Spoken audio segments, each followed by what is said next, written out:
Stop! Le champion d'Europe vient peut-être de vivre la première énorme claque de ce mondial 2026. L'Espagne, favorite annoncée du tournoi, a été incapable de battre le Cap-Vert. Résultat final, 0-0. Et ce matin, toute la presse espagnole est sous le choc, après ce match totalement inattendu face à un pays de seulement 600 000 habitants. Porté par un gardien de 40 ans qui n'avait même plus de club il y a quelques semaines.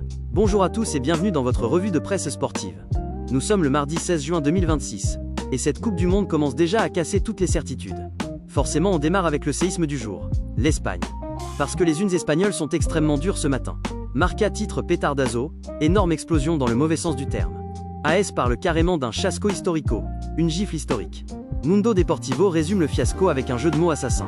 Palo Verde. Et Sport lâche simplement, que bajonazo. Quelle immense désillusion. La Roja, championne d'Europe et grande favorite du tournoi, a dominé la possession mais n'a jamais trouvé la solution. Trop lente, trop prévisible, sans inspiration dans les 30 derniers mètres. Et pendant ce temps-là, un homme est devenu la sensation mondiale de la nuit, Vozinha. À 40 ans, l'ancien gardien sans club a sorti le match de sa vie face aux Espagnols. Selon la presse portugaise, il aurait même gagné plus de 3 millions d'abonnés Instagram en quelques heures seulement. Record résume parfaitement l'histoire. Vozinha fait taire l'Espagne. Clairement, ce mondial tient déjà son premier conte de fées. A l'inverse, la Suède a envoyé un message très fort avec une victoire écrasante, 5-1 contre la Tunisie. Sportbladet parle carrément de Krossen, le massacre.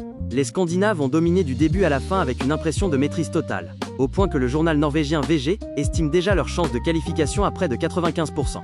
Une entrée en matière parfaite, solide, et surtout très inquiétante pour leurs futurs adversaires. Et maintenant, place aux géants.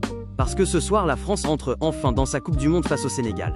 L'équipe titre, entrée dans la lumière. Impossible de ne pas repenser au traumatisme de 2002, et à cette défaite historique contre les Lions de la Teranga.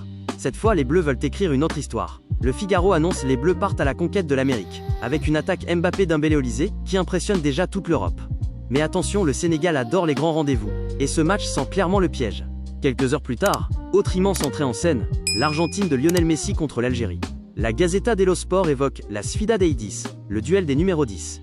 Pour Messi, c'est le 6e mondial, probablement le dernier, l'ultime danse d'un des plus grands joueurs de l'histoire. L'Argentine arrive avec quelques inquiétudes physiques et plusieurs joueurs diminués. Mais quand Messi joue un mondial, la planète entière s'arrête. Pendant ce temps, en Italie, le Milan AC ouvre officiellement une nouvelle ère avec l'arrivée de Ruben Amorim sur le banc. Corriere dello Sport titre avec ironie, Milan, Hello Fanostrano. Un entraîneur portugais, un directeur sportif allemand, un propriétaire américain, et Ibrahimovic au milieu du projet. Tutosport résume presque ça comme une blague. Mais derrière l'humour, le message est clair. Milan veut redevenir un géant européen. Côté Mercato, le Real Madrid continue d'avancer très vite. Marc Cucurella est officiellement madrilène pour 55 millions plus bonus, avec un contrat jusqu'en 2032. Marca, AS et Mundo Deportivo confirment tous que Mourinho a personnellement poussé pour ce transfert. Le Special One prépare déjà son Real version 2.0. Bref, ce mardi 16 juin 2026 nous rappelle déjà pourquoi cette Coupe du Monde peut devenir complètement folle. L'Espagne trébuche, le Cap-Vert écrit la plus belle histoire du tournoi, la Suède impressionne. Et la France, comme l'Argentine, s'apprête maintenant à entrer dans leur mondial sous une énorme pression. Si cette revue vous a plu, pensez au like, abonnez-vous et activez la cloche pour ne rien manquer des prochaines unes. Et surtout dites-moi en commentaire. Ce nul de l'Espagne contre le Cap-Vert, simple accident, ou premier vrai signal d'alarme pour la Roja. On se retrouve demain pour une nouvelle revue de presse.